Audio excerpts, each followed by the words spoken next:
бъде използвано за най-важното, а именно децата. Сега, в момента, тъй като сме повече, ще кажа, че от всяка една градина очаквам да ни кажете кои са тримата човека, които ще бъдат отговорници.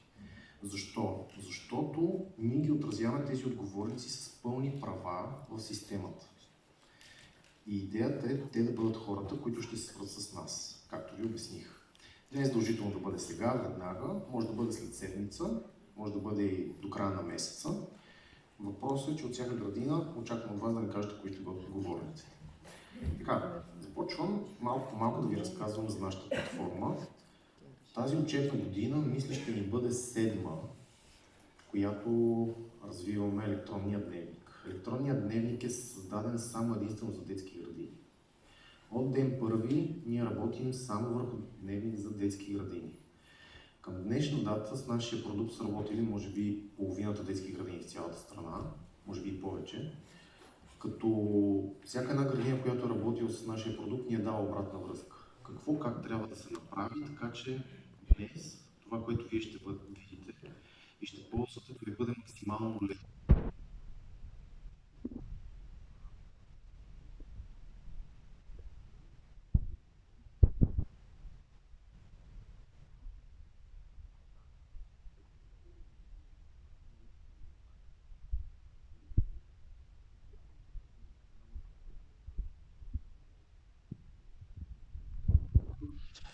Започнете да работите, няма да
Сега ще ви разкажа малко относно случилото се миналата година и продължаващото днес.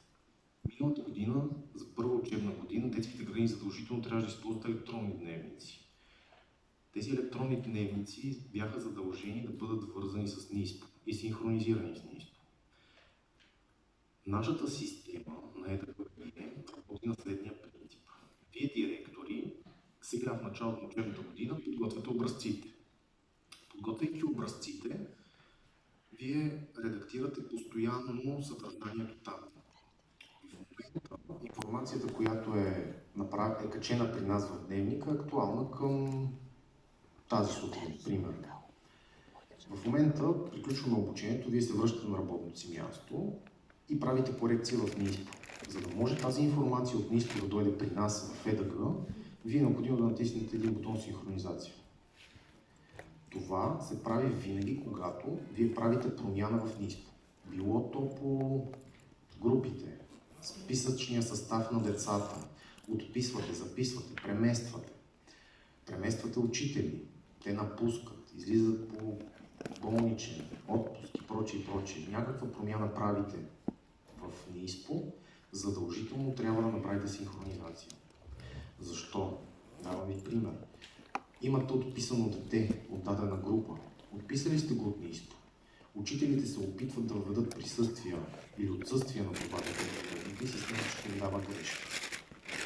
И ще чуят какво става. Ще звъннат на нас и ние ще кажем, това е отписано, но не е направена синхронизация. Тоест, възпрепятстваме се работата. Поради тази причина, след като се направи синхронизация, информацията автоматично се уеднаквява, както в НИСП, такава и при нас. Относно информацията, която вие въвеждате в дневника, присъствие, отсъствие, входяща диагностика, изходяща диагностика и прочее, всичко, което бъде записано при нас в дневника, автоматично е качено в НИСП. Нищо друго не се изисква от вас да правите. Ако има необходимост от корекция, вие си правите корекцията, записвате, автоматично информацията е качена горе в НИСП. Системата работи толкова просто. Сега, обясних ви за синхронизацията. Какво друго да ви разкажа? Да, родителите. През последната година имахме, поради НИСПО като цяло, имахме проблем с информацията относно родителите и личните лекари. Преди миналата учебна година, всяка една детска градина, в началото на годината, говоря за новите деца, си добавяше информация. Лични лекари, родители настойници, техните имена и контактна информация. Ови, през тази година, т.е. от миналата учебна година, тази информация се въвежда в НИСП. Не може да се въвежда при нас и да се качва в НИСП, защото НИСП не ни дават права до тази функционалност и остава задължение при вас да си въведете тази информация в НИСП, за да може тя да се визуализира в дневника и, разбира се, при необходимост да бъде използвана от учителя на дете в нужда. За да може максимално бързо и лесно да се свържи с родител, личен лекар или, разбира се, да добие информация как да се свържи с тях.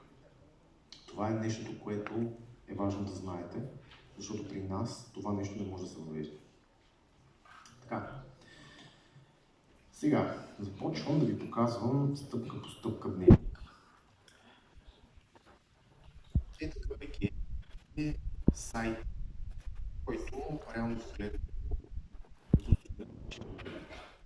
Сега, за да достъпите системата, в горния десен ъгъл има едно бутонче вход.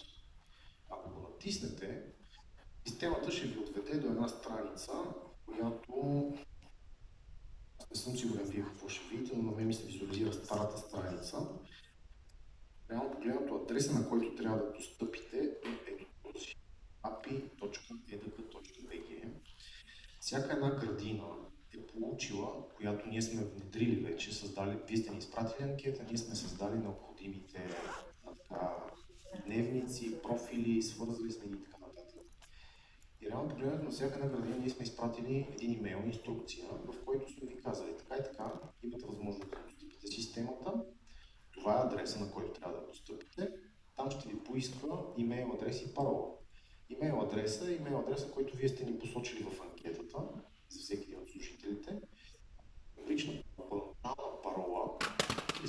поръчали телефони, за да може да достъпите максимално бързо и лесно системата. А на степен първото нещо, което може да направите, е да си смените файлата, за да бъде защитена и без ние да знаем. Сега, моля? Така, влизайки в системата, през днешния ден аз ще правя демонстрацията в нашата тестова среда. Не искам да ви показвам нито вашите градини, вашите дневници, вашите деца и прочие. Затова ще работя изцяло в тестова среда, която е свързана с тестовата среда на НИСПО. Функционалностите, визията и модулите са абсолютно еднакви. Нищо не се различава, просто децата са нереални. Така, влизам в дневника с моето потребителско име и парола и първото нещо, което виждам като директор, забележете, аз в момента съм с пълни права и виждам всичко. Отговорниците ще виждат по същия начин абсолютно всичко. И на практика тази визия, която аз в момента имам, е визия на директор. Какво виждам тук? Така, преди да продължа, само искам да ви призова. Когато имате въпрос, нещо, което не е ясно, моля ви прекъсвайте ме и ме питайте. Искам да ви бъде максимално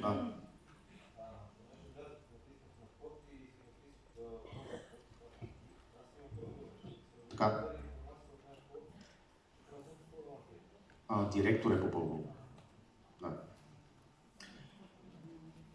Когато имате въпрос, не се притеснявайте, дигайте ръка, задавайте, за да може всичко да ви бъде максимално ясно. Сега, влизам вътре в системата и отгоре аз виждам едно хоризонтално меню. Това хоризонтално меню е за образователната институция. Първо виждам учебните години, след това виждам в тази избрана учебна година дневниците, които са за групите в нашата институция. След това, може би, виждате ПЛР. Това са дневниците на специалистите. Психолог, логопед и ресурсен. Само и единствено, ако имате назначени на щат такива във вашата институция. Ако те идват от центровете, те би трябвало да си идват с дневници и съответно не е необходимо да има такива. Секцията кухня, може да я виждате, може да не я виждате, зависи. Тук имаме множество справки, които са свързани с присъствията и отсъствията в съответната образователна институция. По-надясно имаме настройки, такси, които се отнасят за допълнителните дейности към момента. Преди 2 години бяха и за таксите в детската градина, но за момента са само допълнителни образователни дейности. Администрация, едно място, от което си създаваме профили, свързваме служители с различни дневници, множество опции ни позволява, ще ви покажа малко по-късно. И тук бутончето изход. Другите две са само единствено за нас, мисля. Така, надолу в страницата какво виждаме? Виждаме, първо ни излизат дневниците. Това са дневниците в нашата образователна институция. На всяка една група, дневника, който сме създали, информация за съответната група. По-надолу са ми дневниците, които са за специалистите, психолог, логопед и ресурсен, в една секция. Най-надолу би трябвало да са ми допълнителните дейности, но в момента аз нямам създадени допълнителни дейности, затова не ми излизат. Ще върна в миналата учебна година, за да видите.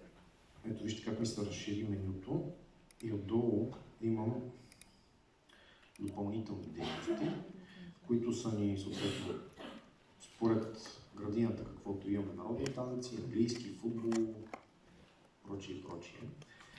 По-надолу имаме други групи. Тези други групи ги създадохме по 2 причини. Първата причина беше за градините в София, които тази учебна година за първи път от много години насам имаха възможност да излязат в отпуск лятото за по 1 месец. И им създадоха график, с който се ротирах. През юли месец една градина почива, друга в август. Децата, които са от градината почиваща в юли, отиват в едната градина и съответно в август месец това нещо се получава обратно.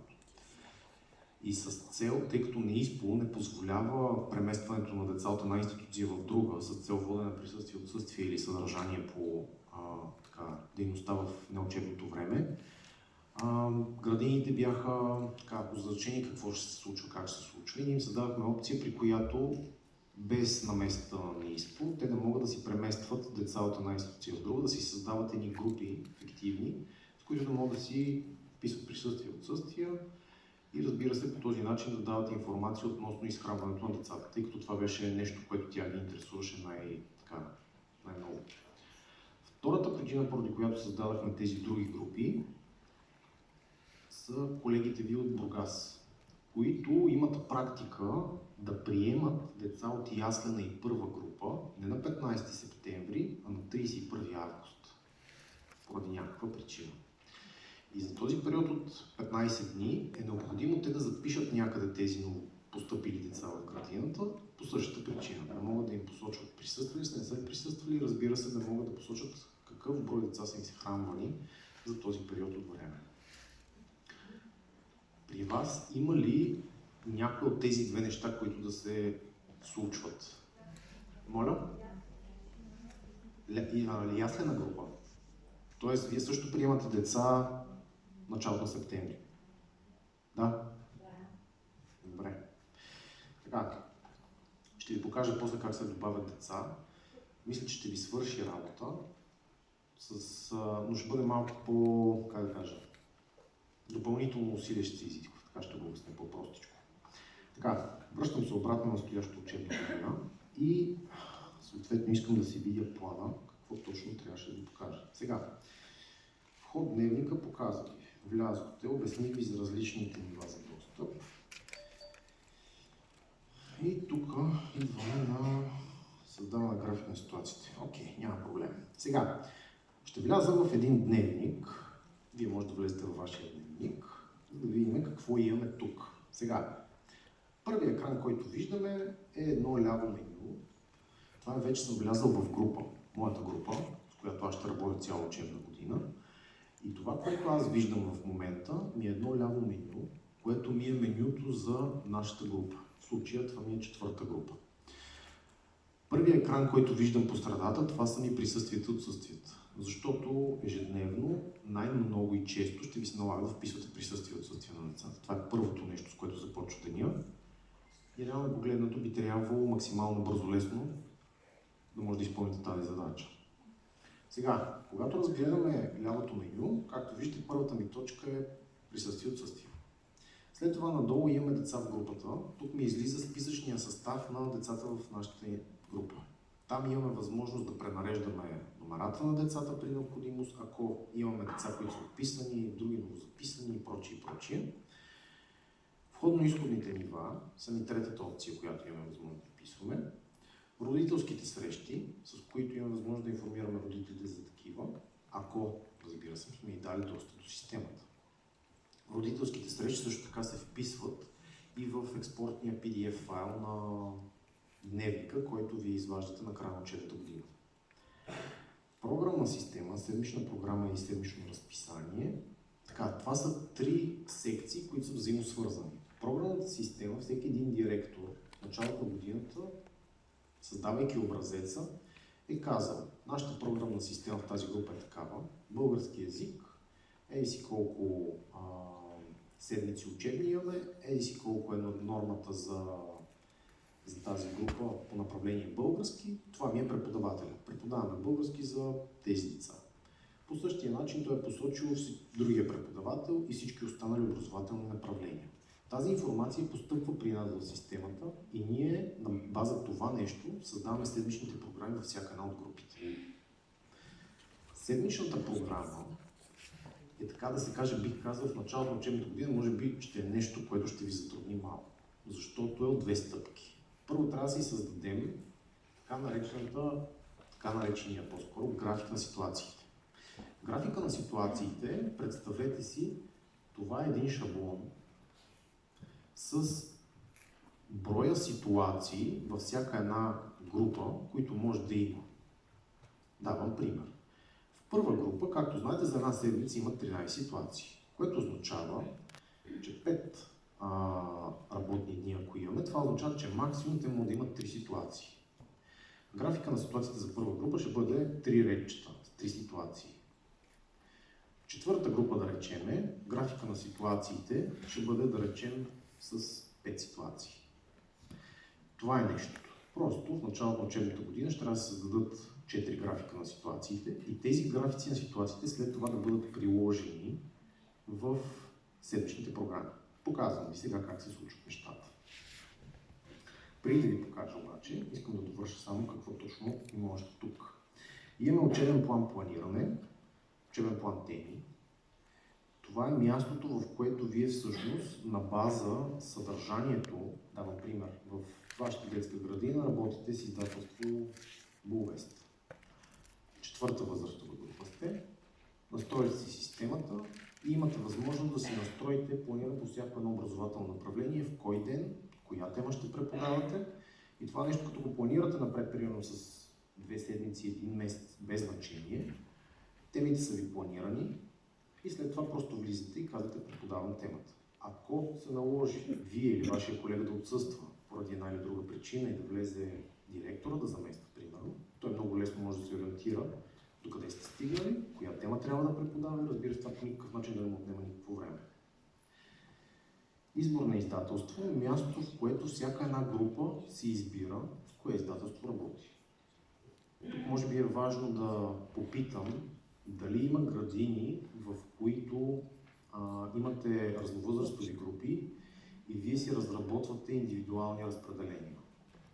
Да. Така, специално за градините, които имате индивидуални разпределения, имаме шаблон, който ще ви изпратим. Само трябва да ни напишете на имейла. Така и така, имаме индивидуални разпределения. Може да изпратете ми шаблона. Ще ви изпратим шаблона, вие ще ни го попълните и директно ще ви качим всички теми по всички образователни направления в системата и ще използвате същия механизъм, който ще ви покажа. Търсите си тема и тя автоматично се налива в системата.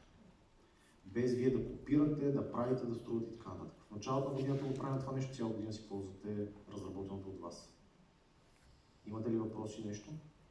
Да. Слушам. Няма ли как ние в възрастовите групи да кликаме и 4-те групи, например, да се работи 4 групи и да пишем на 4-те разпределения и така да Така. Това нещо миналата година започнахме да направихме точно така. И се оказа, че вие вместо да попълвате един ден, попълвате 4. И след като се консултирахме с колегите от Министерството на образованието от дирекция документация, те ни казаха, това не е необходимо, ние искаме един дневник, не 4. И тогава ги питаха, добре, за колегите, които работят в разновъзрастови групи, какво се очаква да попълнят в темата, когато преподават? И те казаха съдържанието, което е за най-големите деца.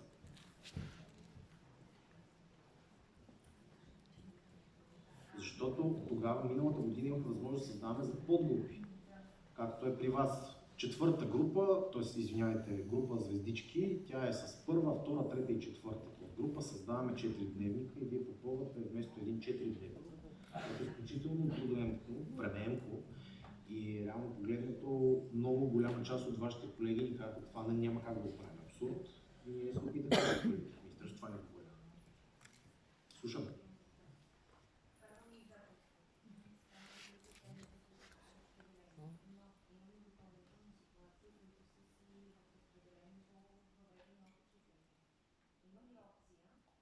Винаги може да ги добавите. Винаги. Да. Винаги. Така.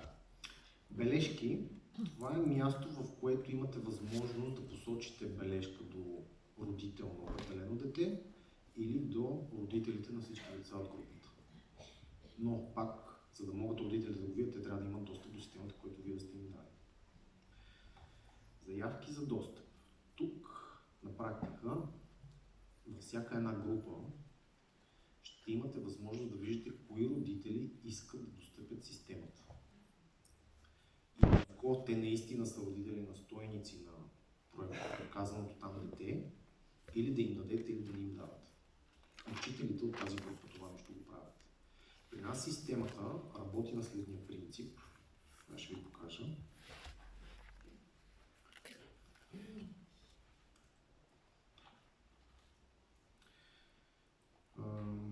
Регистрация за родители. Така, регистрацията за родители е една сложна форма. От една страна да откаже родителите първо, от друга страна, системата да може да направи проверка дали всъщност този човек, който е тук, вижте, данни на родителя. Той си пише име, фамилия, телефон, имейл, адрес, парола и отдолу трябва да каже детето, което е в еди си коя детска градина, с дата на раждане, ден, месец, година, име, презиме, фамилия, в еди си коя група. И реално погледнато системата ни проверява, има ли такова дете в тази детска градина с такива лични данни и ако има, то тогава вие получавате заявка за достъп от този човек. Ако системата ни след тази проверка не установи съвпадение, каза съжалявам, не може. Така. И реално погледнато тези заявки за достъп ви идват ето тук, най-отдолу. И вие може да определите дали да достъпите или не. Слушам въпроса.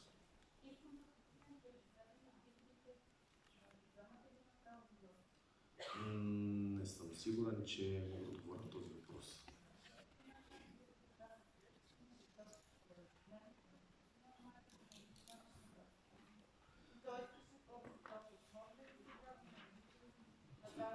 Реално погледнато, системата ще им позволи, но вече дали ще им дадете, зависи от вас.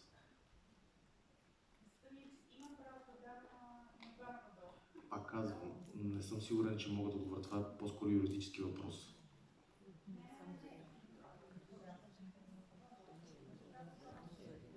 Има, може и повече от двама. Може и 10 човека да имат достъп до една информация.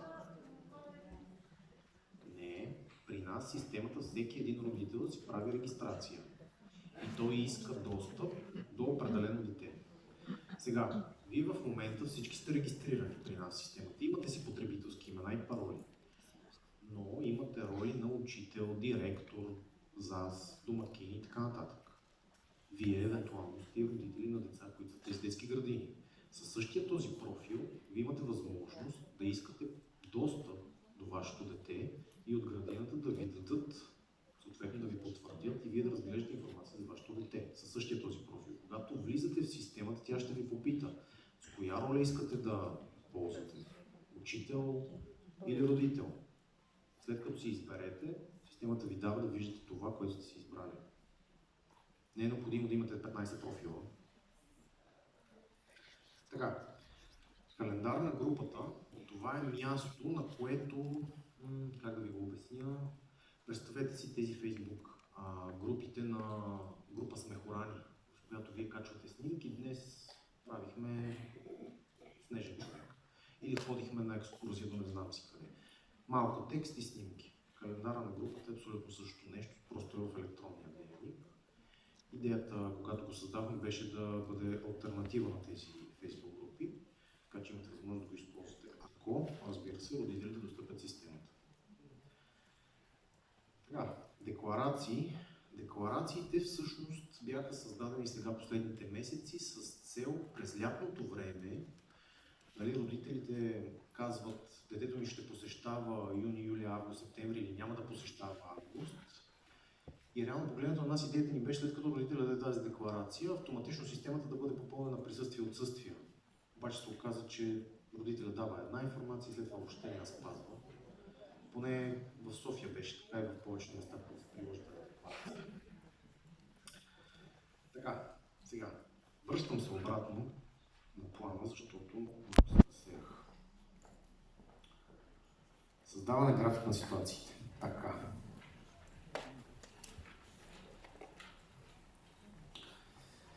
Натискаме на настройки.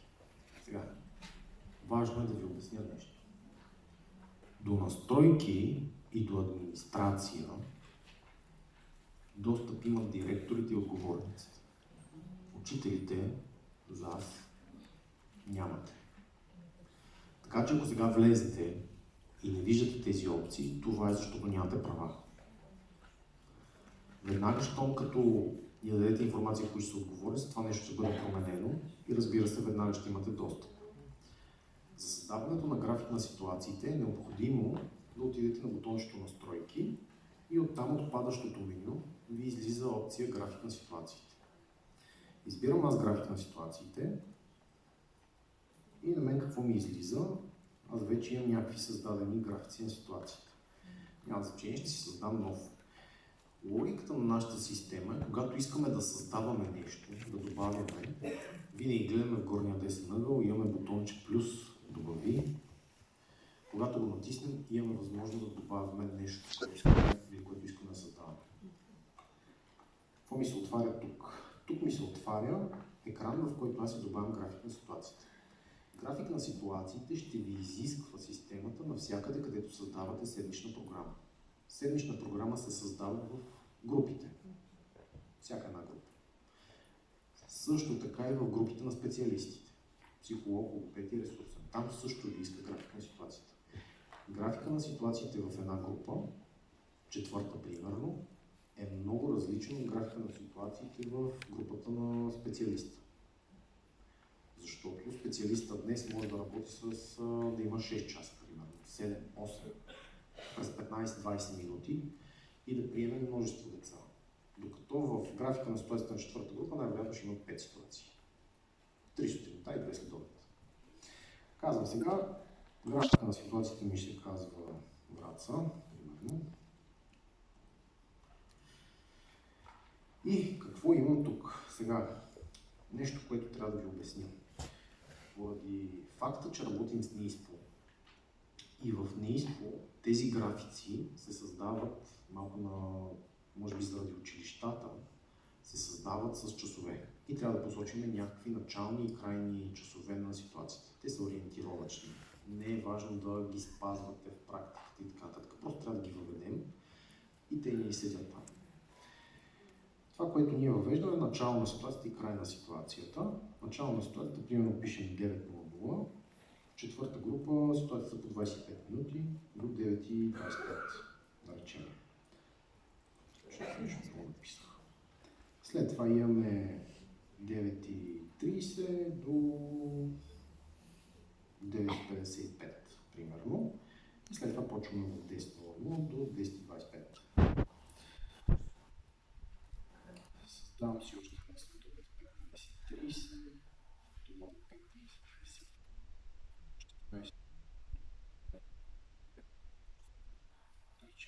Сега, това нещо е график на ситуацията за четвърта. Този график на ситуацията може да се използва за n на броя четвърти групи в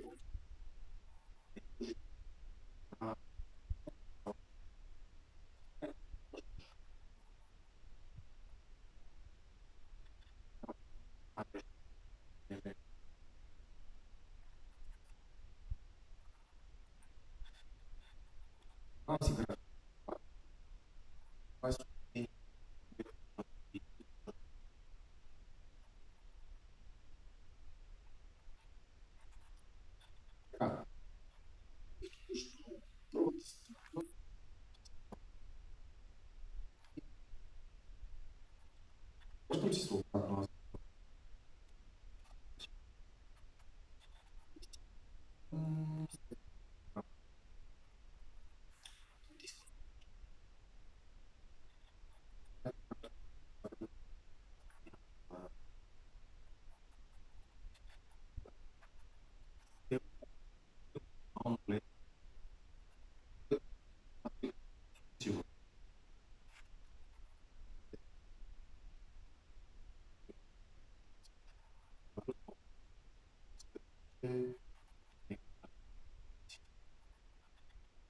Творниците имат задача да ви създадат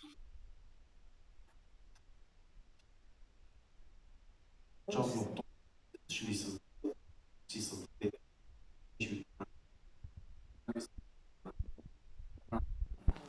но след това ще ви направим, има готови видеа, които имате възможност да изследвате. Тези седмични програми на практика, когато ние ги направим сега, вие ще ги използвате цяла учебна година. Какво представлява седмичната програма? Отивам си на добави и тук ми излиза едното нещо. Пиша си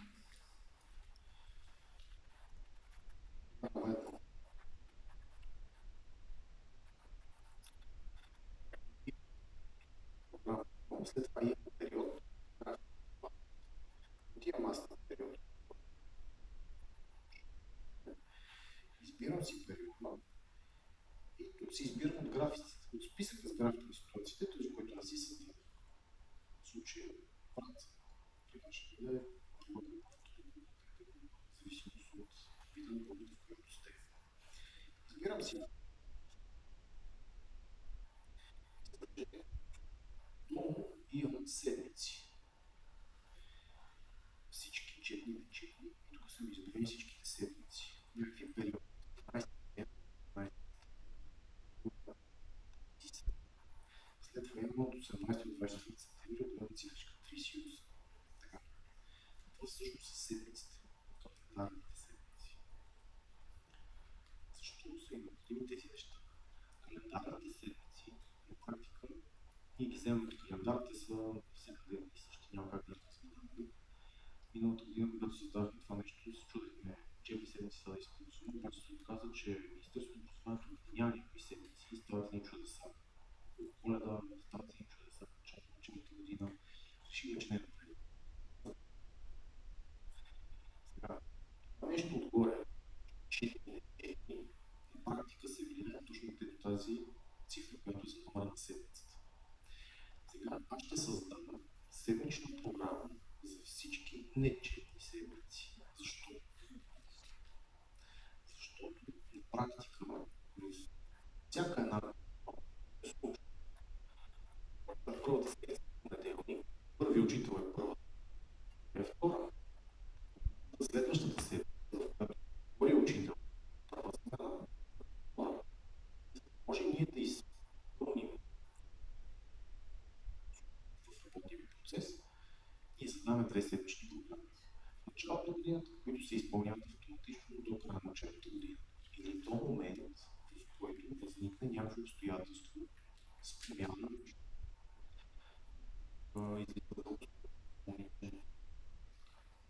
но това се случва. Разбирам се сега с нече.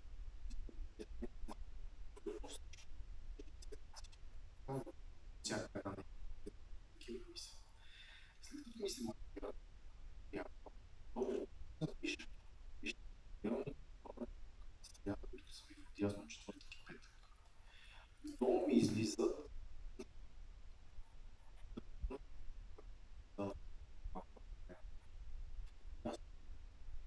просто така. Сутринта, първа смяна, имаме това и това с този учител. След обед, това и това с другия. Так. Искам на първата картинка и казвам, сега ще има математика. Забележете. На мен директно ми излиза математиката с двамата преподаватели. И аз трябва да си избера кой от двамата всъщност е в тази седмица. Сега, нещо много важно, да ви кажа. Не сме преглеждали, т.е. аз лично не съм преглеждал това, което сте попълнили в образец. Но, искам да ви покажа, много е важно, за да могат преподавателите да ви излизат по този начин. Всеки един да си има ред, че математика и срещу него името. Програмната ви система трябва да изглежда пъти български език с всеки един пъти математика с срещу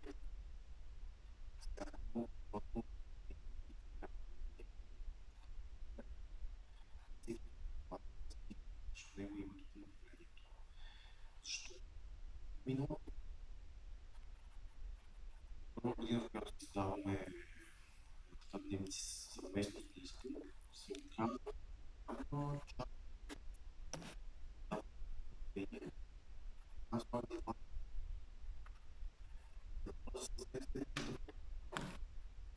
и създава една неща. Става много по-скоро. Препоръката ни към нас е да гледате програмните си системи и ако ви затруднява и не е да ги направите по този начин. Ако решите да останат в начин български език и двамата преподаватели, ще ви дадем инструкция как да се направите следващите програми. Така, връщам се обратно да си правя седмичната програма. Тук казахме, че ще имаме математика. Излизаме математиката и казвам, почваме с подкаст Ваня Крумова. Избирам си Ваня Крумова. Отдолу ще имаме изобразително изкуство. Отново с Ваня Крумова, това е сутринта. Трета ми ситуация сутринта ще бъде, да речем, околен свят, Ваня. След обеда започваме с музика, едно, и с физическо, с Мария. След това отивам във вторник и казвам, тук ще имаме български Мария, ще имаме Мария, и след обеда започваме с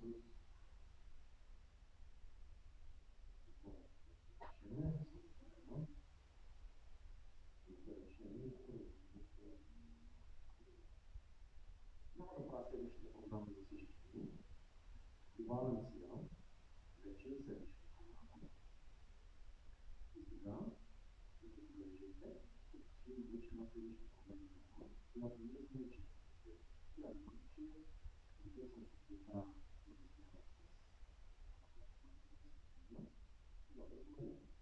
сега ще добавям още една точка, която не се казва програма.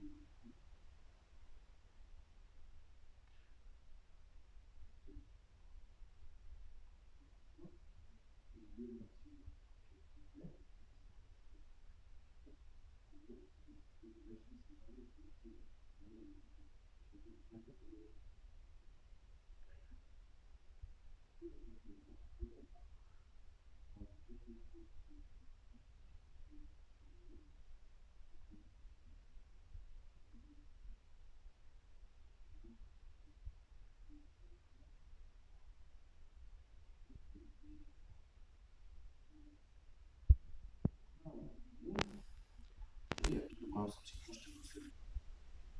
Този начин очевидно, защото си следваща програма.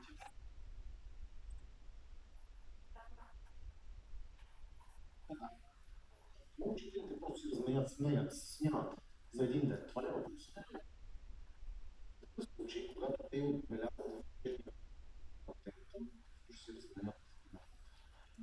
Реално погледнато, учителите в една група